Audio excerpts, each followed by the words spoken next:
The great doors of the Galactic Council chamber slid open with a soft hiss. Security Chief Vextar watched from his control room high above the main floor.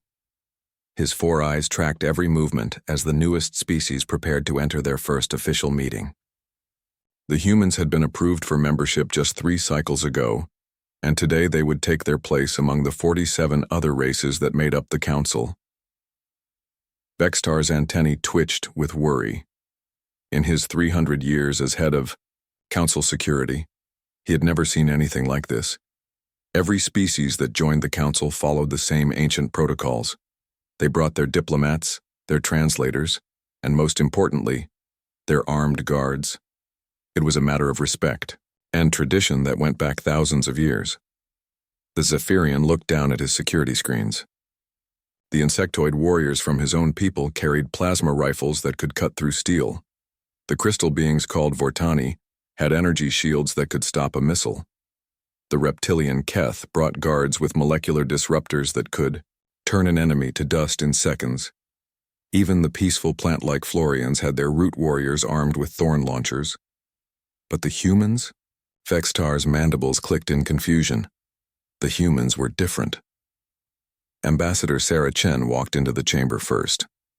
She was a small woman by human standards, with gray hair pulled back and wearing a simple dark blue uniform. Behind her came 3 other humans in similar clothes. They looked normal enough, even if their skin came in different shades and their hair varied from black to blonde. Then came their guards. 5 human males walked in formation behind the diplomatic team. They wore identical black uniforms with no decorations except for small silver badges on their chests. They carried no visible weapons, no rifles, no energy shields, no molecular anything. Each guard had what looked like a simple communication device attached to their ear and a plain wooden stick about arm's length hanging from their belt. Vextar leaned forward in his chair. His security scanners were running full sweeps on the human delegation. The results made no sense. The scanners found no energy weapons, no projectile firearms, no explosive devices, not even basic defensive gear. The wooden sticks appeared to be exactly that, plain wood with no hidden technology. This cannot be correct, Vextar muttered to himself. He ran the scan again. Same results. On the main floor, the other delegations were noticing the same thing. Conversations stopped as species after species stared at the human guards. Some began whispering among themselves. A few looked insulted. High Commander Karath of the Keth delegation leaned over to his aide. "Are they mocking us?" he asked in his deep, gravelly voice. "Do they think we are so weak that they need no weapons to defend against us?" The Vortani delegation's crystals chimed softly, which Vextar knew meant they were confused. The sound echoed through the chamber as more crystal beings picked up the harmonic. Even the usually calm Florians began rustling their leaves in what could only be described as nervous energy. Ambassador Chen seemed unaware of the stir her team was causing. She walked calmly to the human section of the great circular chamber and took her seat. Her guards moved with her, but not in the obvious protective formation that other species used. Instead, they spread out in what looked like random positions around the human area. Vextar watched this with growing alarm. Random positioning was dangerous. Any security expert knew that guards needed clear sight lines and overlapping fields of fire. But the human guards seemed to ignore every basic rule of protection duty. One guard stood near the main entrance, but with his back partially turned to it. Another positioned himself near a group of Zephyrian warriors, close enough that they could strike him before he could react. A third guard sat down in a chair that put him below the eye level of most other species, making him an easy target. "Fools," Vextar clicked. "They will get their diplomat killed." But as he watched more carefully, Vextar began to notice strange details. The guard near the entrance might have his back turned, but his head moved in tiny increments, and in the eye reflection of the polished wall behind him, he could see everything. The guard near the Zephyrian stood in a relaxed pose, but Vextar realized the position put him within arm's reach of 3 different emergency alarm buttons. The sitting guard appeared vulnerable, but from his low angle, he had a clear view. under tables and behind pillars where someone might hide. Still, none of this explained the lack of weapons. Council President Thymar called the session to order. The ancient ethereal floated above the center of the chamber, his energy form pulsing with official authority. We welcome our newest members, the species known as humans, to this gathering of the Galactic Council. Polite sounds of approval came from most delegations. The Keth remained silent. Ambassador Chen, President Thymar continued, please address the council with your people's formal introduction. Sarah Chen stood up. As she did, Vextar noticed something that made his skin crawl. All 5 human guards turned their heads toward her at exactly the same moment. Not the obvious head turn of soldiers following orders, but a subtle, almost unconscious movement, like predators focusing on their pack leader. Honored Council, Ambassador Chen began, humanity is grateful for this opportunity to join the galactic community. We come in peace, seeking friendship and cooperation with all species. Her words were standard diplomatic language, translated perfectly by the Council's universal systems. But Vextar was not listening to her words. He was watching her guards. They stood perfectly still, hands clasped behind their backs, eyes forward. But their eyes never stopped moving. Tiny, almost invisible movements that tracked every delegate, every movement in the chamber, every shadow that shifted. One guard's gaze swept across the upper galleries where Vextar sat, and for a moment their eyes met through the transparent aluminum of the control room. The human guard's expression did not change. He did not nod or acknowledge Vextar in any way. But something in those calm, measuring eyes made the Zephyrian security chief feel like he had just been catalogued, assessed, and filed away for future reference. We understand, Ambassador Chen continued, that trust must be earned. We hope our actions will speak louder than our words. As she spoke, more delegations began to notice the human guards. Conversations started in several different languages and communication methods. The Keth delegation's crystals were chiming more urgently now. Even some of the aquatic species in their mobile water tanks seemed agitated. High Commander Korath stood up, interrupting the human ambassador. A question, if the council permits. President Thymar's energy form flickered with annoyance, but protocol allowed for interruptions during introductions. Speak, Commander Korath. The massive Keth pointed one clawed finger at the human guards. Why do your protectors carry no weapons? Do you mock our traditions? Do you consider us so beneath you that you need no defense? The chamber fell silent.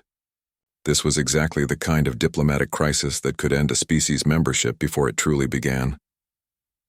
Vextar leaned forward, wondering how the humans would respond. Ambassador Chen smiled. It was a small, calm expression that somehow made Vextar even more nervous. Commander Korath, we carry no weapons because we believe the greatest weapon is the mind that needs no weapon. She gestured to her guards without looking at them. These men have trained their entire adult lives for one purpose: to protect diplomatic missions. They have studied every species in this chamber, learned your strengths and weaknesses, your fighting styles, and preferred tactics. They have memorized the layout of this building, identified every possible threat and every possible escape route. One of her guards stepped forward slightly. He was tall and lean, with dark skin and completely calm eyes. If I may demonstrate, Commander Korath? The Keth warrior growled, but President Thymar gave permission. The human guard looked around. Our chamber. In this room, there are 47 species represented. 12 of those species are primarily visual hunters. 21 rely mainly on hearing. 8 use chemical detection. 3 use electromagnetic sensing. The remaining 3 use methods we classify as exotic. He paused.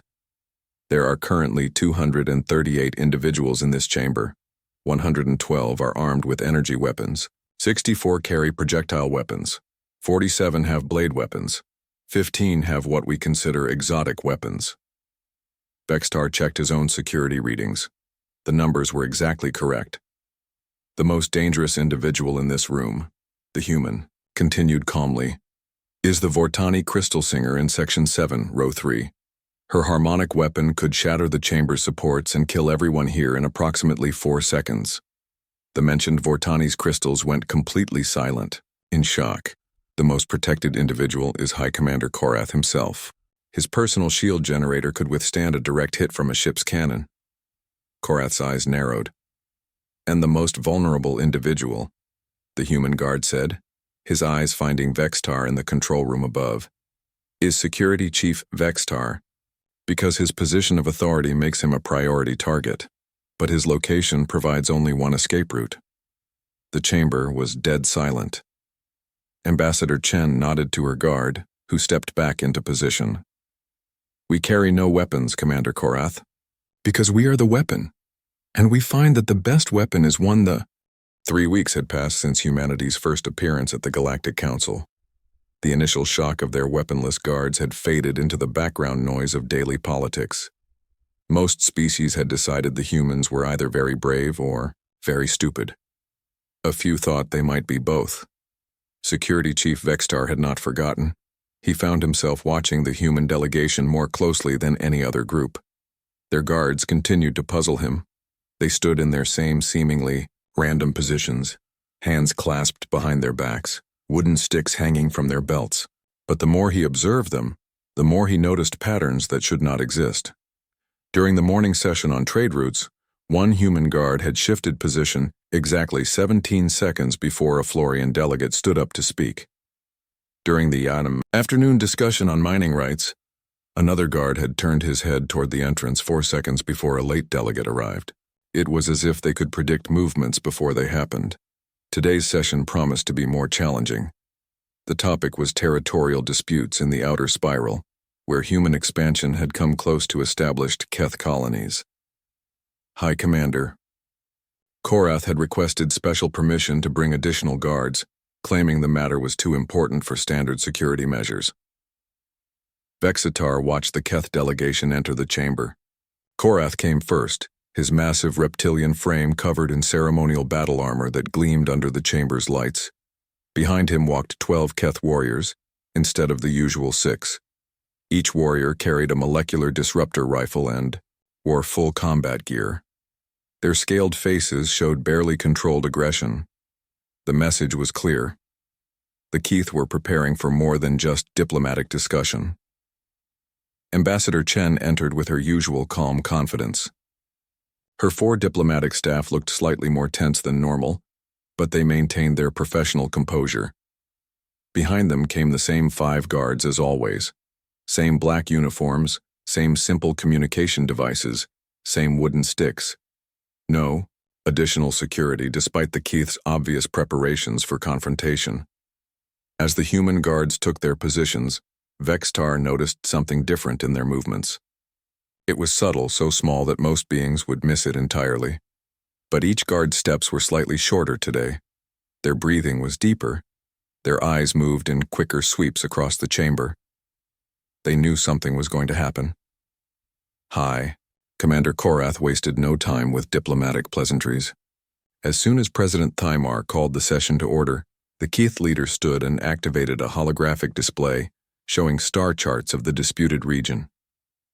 The Keth hegemony has maintained colonies in these systems for over 2,000 years. Korath announced, his deep voice echoing through the chamber.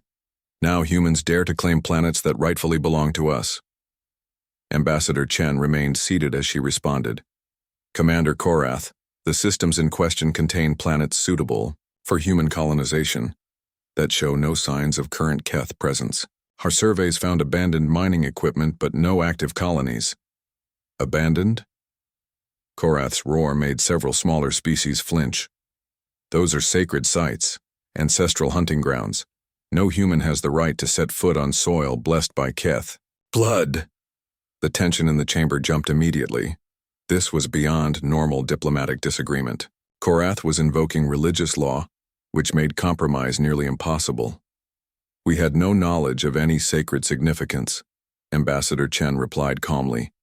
If you can provide documentation of religious sites, we can certainly discuss relocation of our settlements. Documentation? Korath slammed his clawed hand on his desk, leaving deep gouges in the metal surface. You demand documentation of faith? Of ancestral rites that existed before your species learned to make fire? Other delegations began shifting nervously. The Vortani crystals started humming in harmonics that suggested anxiety. Several aquatic species retreated deeper into their mobile tanks. This was escalating beyond normal council procedures. Vextar leaned forward in his control room. His security protocols were clear. If violence seemed likely, he was authorized to flood the chamber with sleep gas and remove all weapons. But how could he remove weapons from beings who apparently carried none? As Korath continued his angry speech, Vextar noticed the human guards had made tiny adjustments to their positions. Nothing obvious, but each had shifted maybe half a step. The one near the main entrance now stood where he could see both the entrance and the emergency exits. The guard closest to the Keth delegation had moved slightly behind a support pillar that would provide cover from energy weapons. Most interesting was the guard who had been sitting. He was no longer in his chair, but standing near what looked like a decorative plant. Vexitar realized it was not decorative at all, but a Florian observer whose root system extended throughout that section of the chamber. If trouble started, that guard could communicate directly with the Florian neural network. "Your people are thieves and cowards," Korath was saying, his voice getting louder with each word.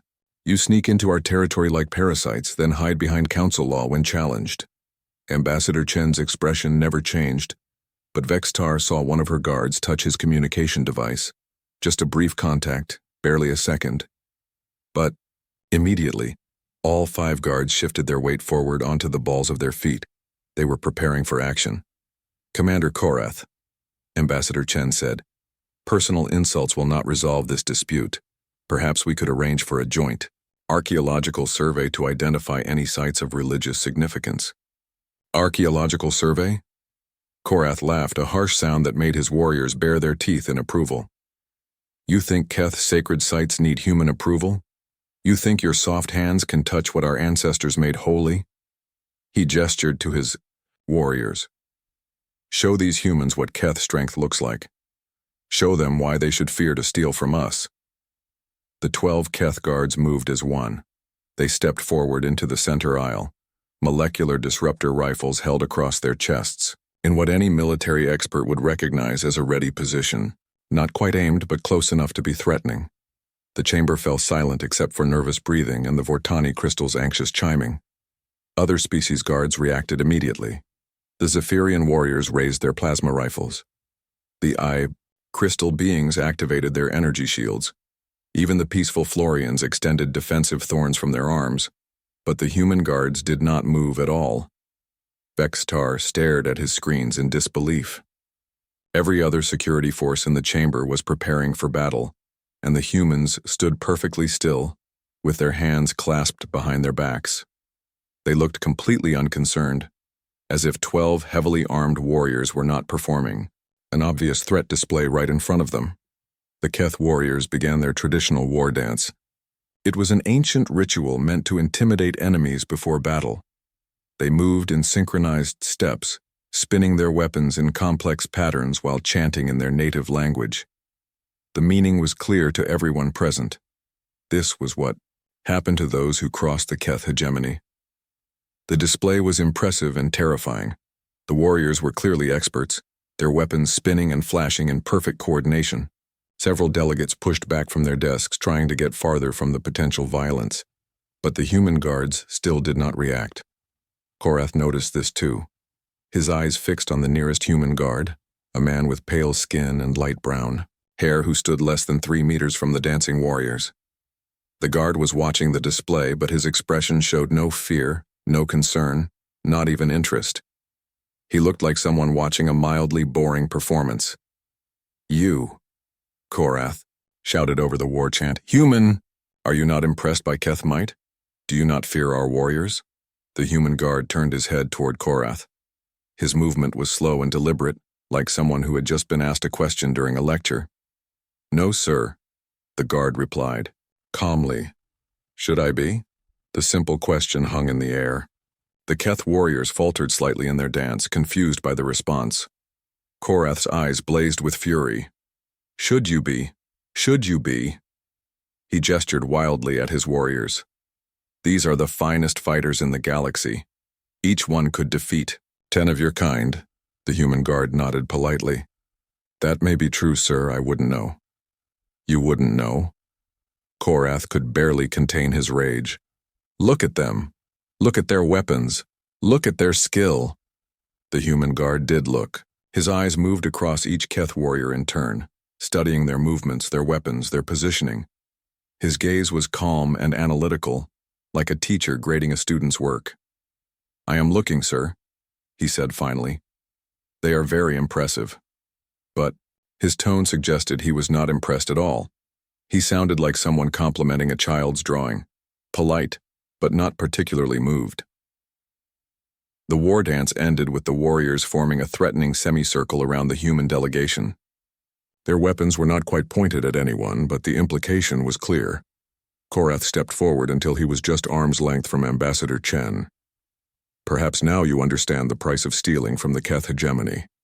Ambassador Chen looked up at him without flinching. Commander, I understand you are upset about the territorial dispute, but threatening council members violate several dozen galactic laws. I suggest you reconsider your approach. Violates laws? Korath laughed again. Laws written by weaklings to protect weaklings. The 30-minute recess had not cooled anyone's temper. If anything, the time had given High Commander Korath more opportunities to work himself into a rage. He spent the break pacing behind his delegation's section, speaking in harsh whispers to his warriors while gesturing angrily at the human delegation. Security Chief Vexitar used the time to review his chamber's defensive systems. He had sleep gas, energy dampeners, emergency lockdown procedures, and a dozen other ways to end violence quickly. But he found himself staring at the human guards instead of his security controls. During the recess, they had not moved. While other species guards took bathroom breaks, checked their equipment, or spoke quietly with their teams, the 5 humans stood in their exact same positions. They did not eat, drink, or even seem to blink very often. Their hands remained clasped behind their backs. Their eyes continued their slow, constant sweeping of the chamber. One of Vextar's assistants, a young Zephyrian named Caxtel, leaned over to point at a security screen. Chief, look at this. The screen showed biometric readings from all the guards in the chamber. Heart rates, breathing patterns, stress indicators, muscle tension, everything the sensors could detect through clothing and armor. The Keth warriors are showing high stress, Caxtel explained. Heart rates around 100 beats per minute, elevated breathing, muscle tension in combat-ready ranges. Normal for beings preparing for potential battle. He switched to another screen. The Zephyrian guards are showing similar patterns. Same with the Vortani, the Florians, everyone else. Then he switched to the human readings. Vextar stared at the data. This cannot be correct. I ran the scan 3 times, Caxtel said. The humans are showing resting heart rates, normal breathing, minimal muscle tension. They are more relaxed than most beings are when they sleep. But they just faced a direct threat from 12 armed warriors, Vextar muttered. Their stress indicators should be through the ceiling. Unless, Caxtel said quietly, they were not threatened at all. President Tymar called the session back to order. As beings returned to their seats, Vextar noticed that the positioning had changed slightly. Other species had moved their guards closer together, creating obvious defensive formations. The humans had not changed position at all. Commander Korath, President Tymar addressed the Keth leader. Do you wish to continue the territorial discussion in a more diplomatic manner? Korath stood slowly. His armor gleamed as he turned to face the human delegation. I have considered the human response during this recess. Their offer to relocate settlements if we provide documentation of sacred sites. He paused, his scaled face showing contempt. This offer is insulting. It assumes that Keth religious beliefs require human approval. It suggests that our ancestral claims mean nothing without paperwork that satisfies human bureaucracy. Ambassador Chen remained seated. Commander, we simply need some way to identify which areas are sacred to your people. We do not wish to disturb religious sites, but without clear boundaries, accidents are inevitable. Accidents? Korath's voice rose. You call the desecration of holy ground an accident? We call the unintentional settlement of land with unknown religious significance an accident, Ambassador Chen replied calmly. Which is why we need clear documentation. Korath slammed his hand down again, this time hard enough to crack his desk. There will be no documentation, no surveys, no archaeological studies. Humans will leave Keth territory immediately or face the consequences. The chamber fell silent again. This was an ultimatum, which pushed the discussion beyond diplomatic negotiation into the realm of potential military action. Commander, President Thymar's energy form flickered with warning colors. You are approaching violations of Council Charter regarding threats against member species. The Council Charter protects species that respect galactic law, Korath shot back. Thieves and invaders deserve no such protection. He gestured to his warriors, who immediately moved back into threatening positions. But this time, they did not perform a war dance. Instead, they formed a precise military formation aimed directly at the human delegation. Since humans refuse to leave peacefully, Korath continued, perhaps they need a demonstration of why they should fear Keth justice. Other delegations began moving back from their desks. The Vortani shields activated with bright flashes. The Zephyrian warriors raised their weapons to combat positions.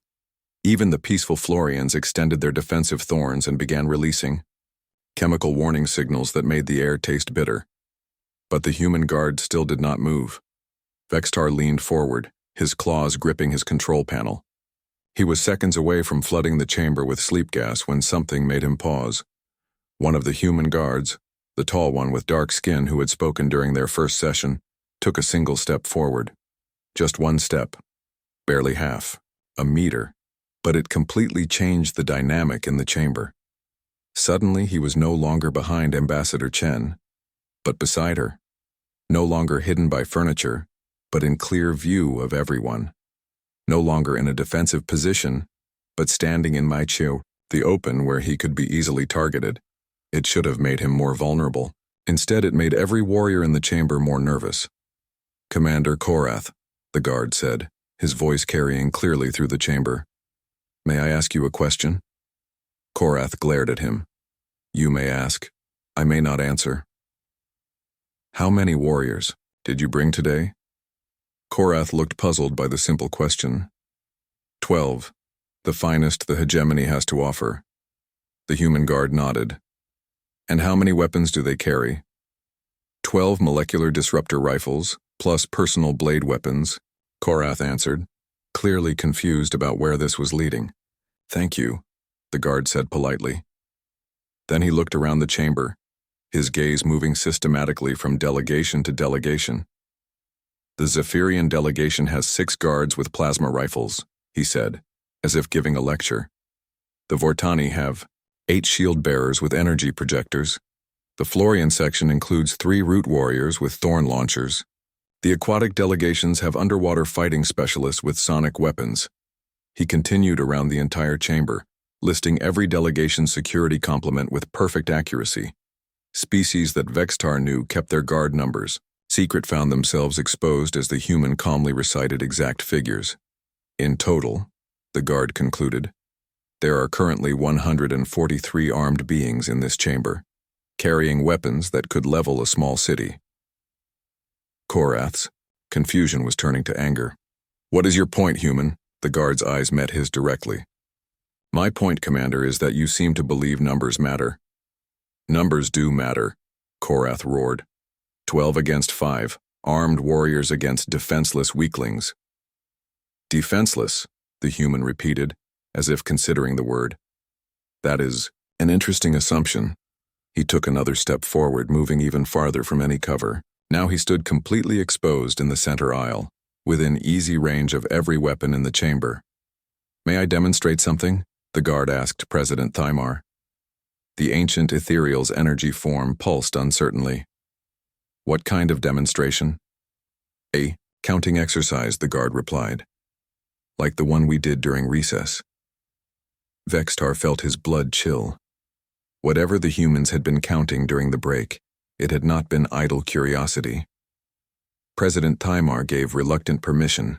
The human guard turned back to Korath. You have 12 warriors in military formation. Very impressive. But may I point out some problems with your positioning? Without waiting for an answer, he began walking slowly down the center aisle.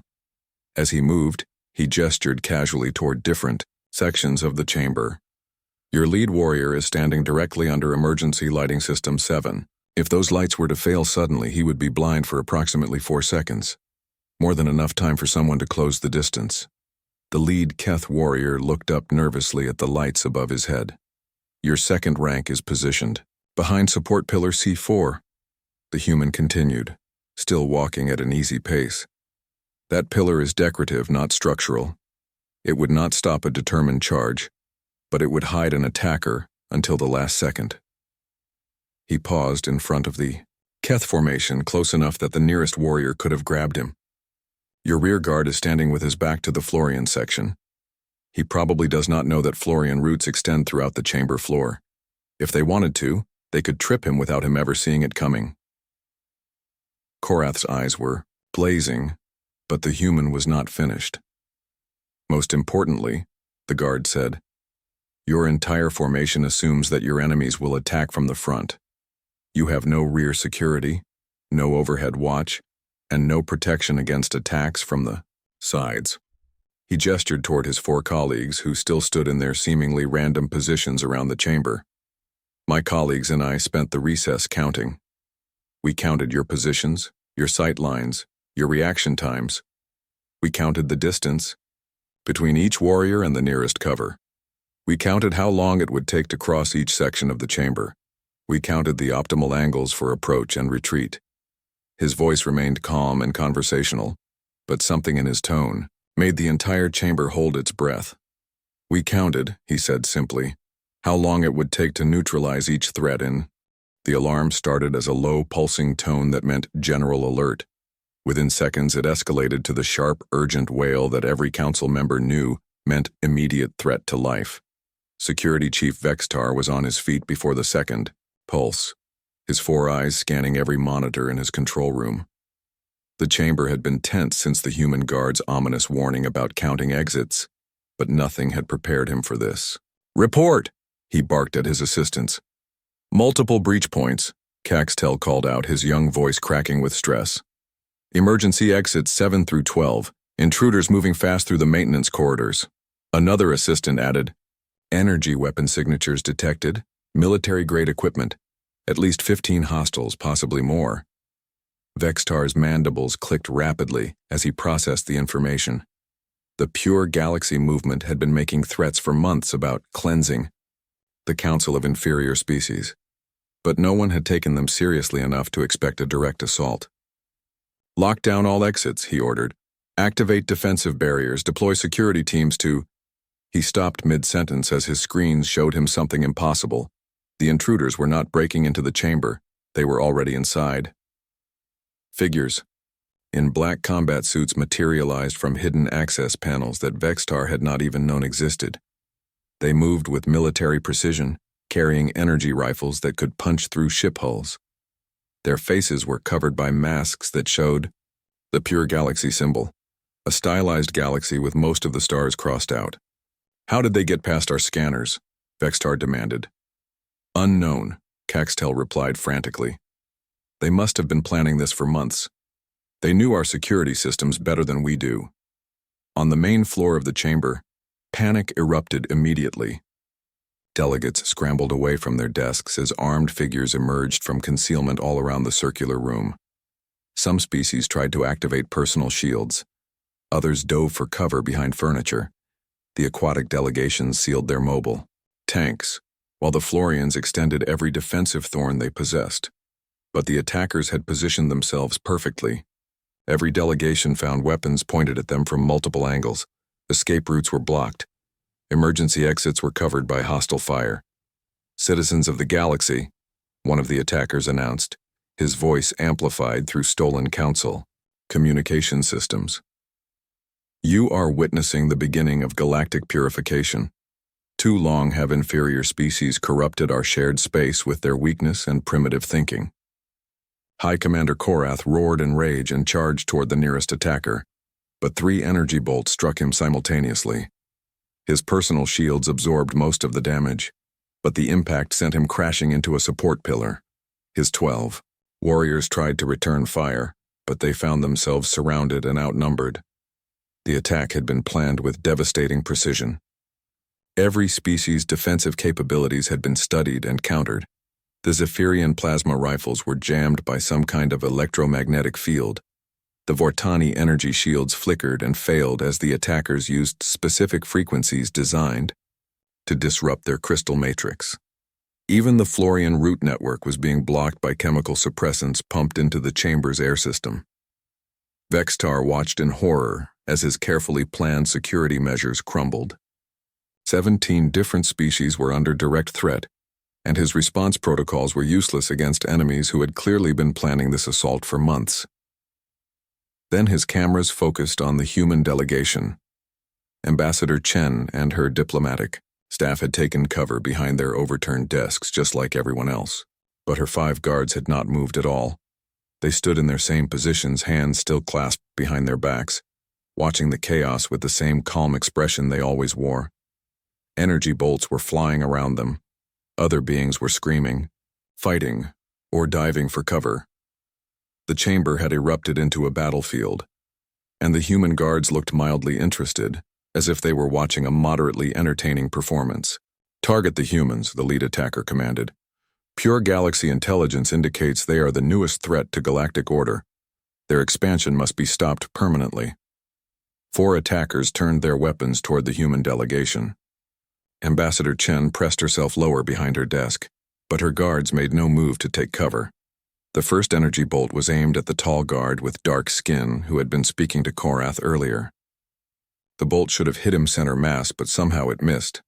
The guard had moved just slightly to his left, barely a few centimeters, and the deadly energy passed harmlessly by. The second and third bolts were fired simultaneously from different angles. Again, the guards moved with tiny, precise adjustments, not dramatic dodges or desperate dives, but small steps that put them just out of the path of incoming fire. It looked like luck.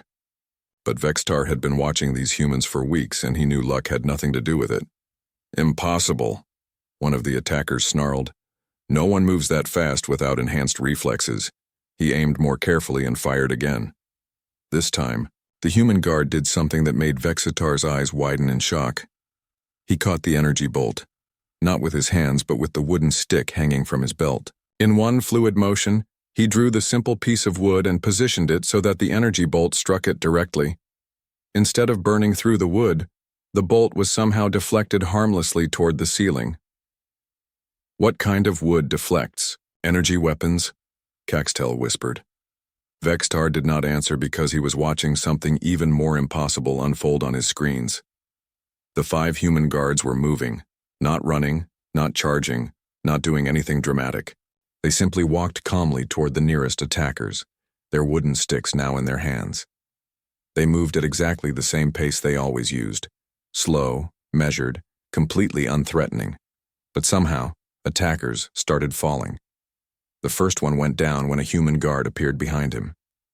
Vextar reviewed the footage 3 times and still could not figure out how the guard had crossed 15 meters of open ground without being seen. One moment he was standing by Ambassador Chen's desk, the next he was behind an attacker, and the wooden stick was striking pressure points that immediately paralyzed the hostile. The second attacker fell when he tried to track a different guard's movement. He spun in a complete circle, firing wildly, but the human was never where the energy bolts went. By the time the attacker realized he was being led in circles, the wooden stick had already struck his weapon hand, his knee, and the nerve cluster at the base of his neck. He dropped like a stone, but it was the third takedown that made Vextar realize just how badly everyone had misjudged the humans. 3 attackers had cornered one of the guards near the Florian section. They formed a triangle around him. Weapons, aimed from 3 different directions. There was no cover, no escape route, no way to dodge simultaneous fire from multiple angles. The guard looked at each of them in turn, still holding his wooden stick casually at his side. "Surrender," one attacker demanded. "You have no weapons and no chance of escape." The human guard nodded politely. "You are correct about the weapons," he said calmly, "but you are wrong about the escape." He moved. Vextar slowed the recording down to quarter speed and still had trouble following what happened. The guard seemed to fold in on himself, dropping low and spinning in a way that put all three attackers in each other's line of fire. As they hesitated to avoid shooting their comrades, he flowed between them like water, the wooden stick moving, in precise arcs that struck specific points on each attacker's body. In less than 3 seconds, all three were unconscious on the floor. But the most terrifying part was not the speed or precision of the takedown. It was the guard's expression throughout the entire encounter. He looked bored. Around the chamber, the pattern repeated. Attackers who had spent months planning the perfect assault found themselves facing opponents who treated their energy weapons like minor inconveniences. The humans moved through the chaos like ghosts, appearing where they were needed, disappearing before counterattacks could be organized. Most disturbing of all, they worked together with a coordination that seemed impossible. Without radio communication, without hand signals, without even looking at each other, the 5 guards moved as if they shared a single mind. When one engaged an attacker, another would be in position to cut off escape routes. When someone tried to flank one guard, another would already be waiting. "How are they communicating?" Vextar demanded. Caxtel was frantically checking sensor readings. "I don't know. There are no radio signals, no encrypted transmissions, nothing." On the chamber floor, the lead attacker was screaming orders at his remaining forces. "Focus fire. All weapons on one target. They cannot dodge everything." 8 energy rifles turned toward a single human guard, the shorter one with dark hair who had suggested the recess earlier. 8 bolts of deadly energy fired simultaneously from different positions. The guard disappeared, not in a dramatic leap or impossible dodge, but simply gone.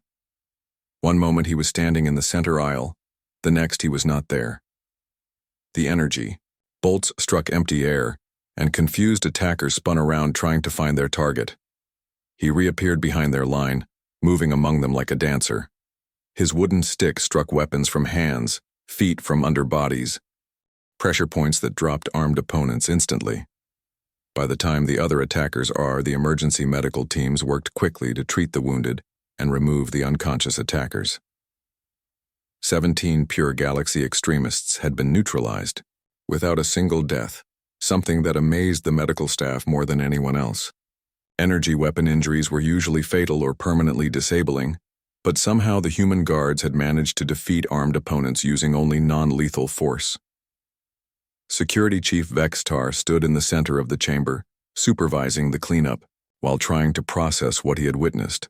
His security teams moved around him, documenting evidence and checking for additional threats, but his attention was focused on the 5 humans who had returned to their usual positions, as if nothing had happened.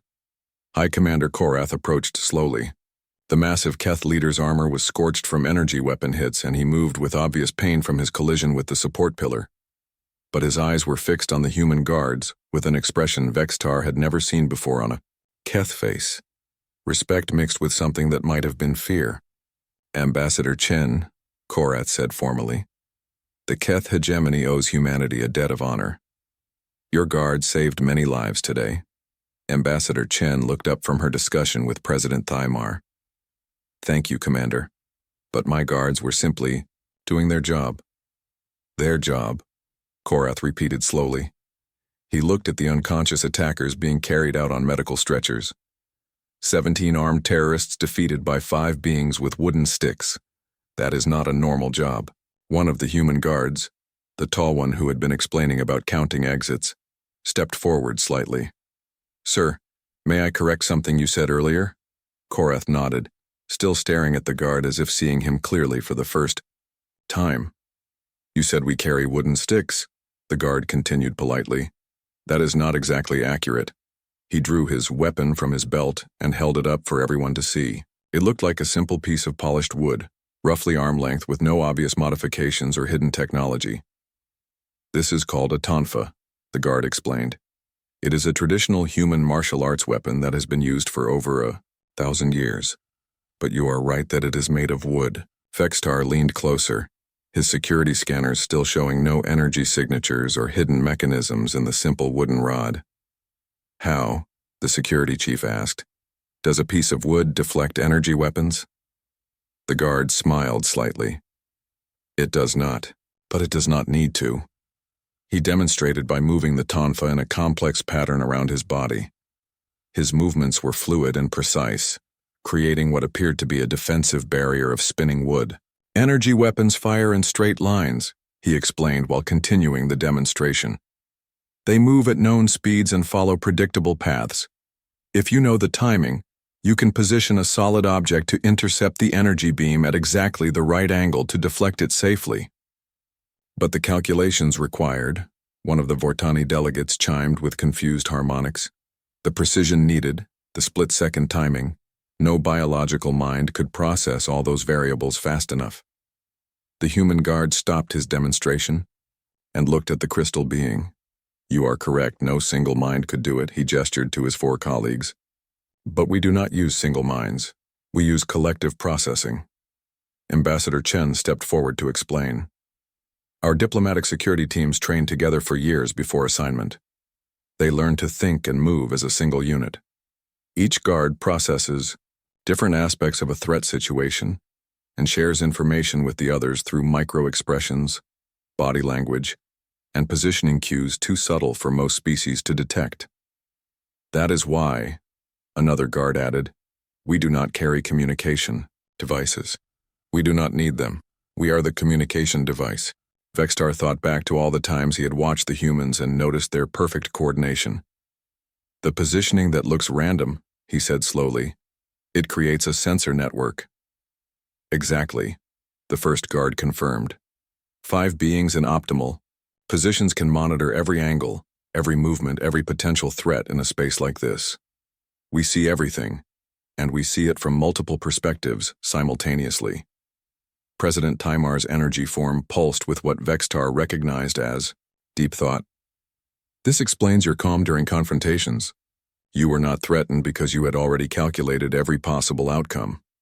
We calculate constantly, one of the guards agreed.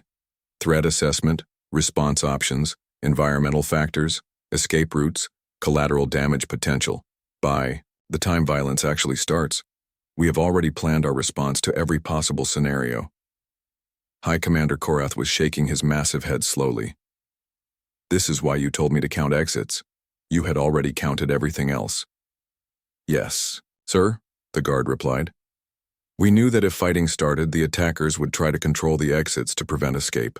We positioned ourselves to counter that strategy before they could implement it. But you did not know about the pure galaxy attack in advance, Vextar protested. That was not planned. Ambassador Chen answered this time. We did not know about the specific attack, but we knew that some form of violence was statistically likely during our early council sessions. New species often face challenges from extremist groups or aggressive existing members. We prepared for multiple scenarios. She looked around the chamber, taking in the damage from the brief battle. Pure Galaxy chose a direct assault with superior numbers and advanced weapons. It was actually one of the easier scenarios to counter. Easier? Korath's voice cracked slightly. They had energy rifles, military training, perfect positioning. They had weapons, one of the guards corrected politely. We had preparation. Weapons can malfunction, run out of power, be taken away. Preparation cannot be removed. Vextar was beginning to understand something that chilled him to his core. You are not just guards, he said slowly. You are weapons designed to look like guards. The humans exchanged glances and Ambassador Chen nodded to them. Security Chief, she said formally, you have earned the right to understand what you are dealing with.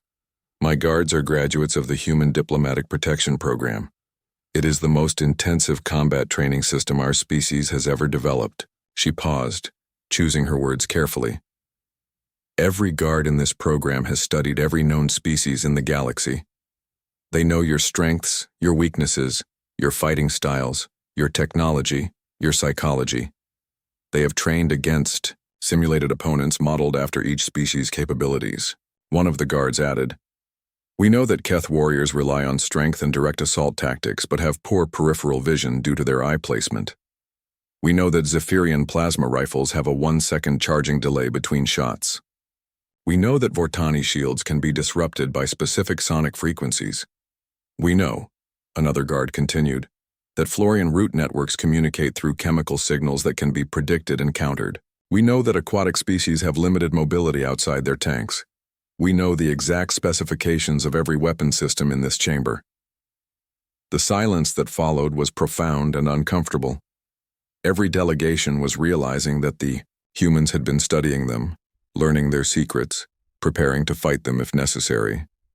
This knowledge, President Taimar said finally, could be seen as preparation for conquest. Ambassador Chen shook her head firmly. It is preparation for survival. Humanity has learned from our own history that the best way to avoid violence is to be so thoroughly prepared for it that no one wants to test you. She looked around the chamber at each delegation in turn. We carry no weapons because we do not need weapons. We have something better, perfect knowledge of our opponents combined with perfect coordination among ourselves.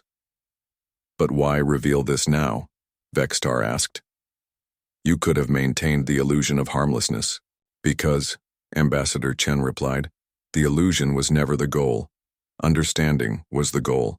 She gestured to the unconscious attackers being carried out. Today, you saw what happens when someone mistakes human diplomatic guards for easy targets. But more importantly, you saw that we used only the minimum force necessary to neutralize the threat. We could have killed every attacker within the first 30 seconds. Instead, we chose to disable them non-lethally. One of her guards added, the most dangerous weapon is the one that chooses not to fire. High Commander Korath stood silent for a long moment, processing this revelation. Finally, he spoke in a voice much quieter than his usual roar. The territorial dispute over the outer spiral colonies, he said. The Keth hegemony withdraws our claims. The colonies are yours by right of settlement. Ambassador Chen looked surprised. Commander, that is not necessary. We can still discuss documentation of sacred sites and reach a compromise. No, Korath said firmly. A species that can defeat 17 armed attackers with wooden sticks has earned those colonies through strength. It is the Keth way. Other delegations began murmuring among themselves. The implications were enormous. Humanity had just demonstrated military capabilities that changed every calculation about galactic power balance. President Taimar's energy form pulsed with authority. This session is adjourned while the Council considers the implications of today's events. All delegations are requested to file updated threat assessments within one standard.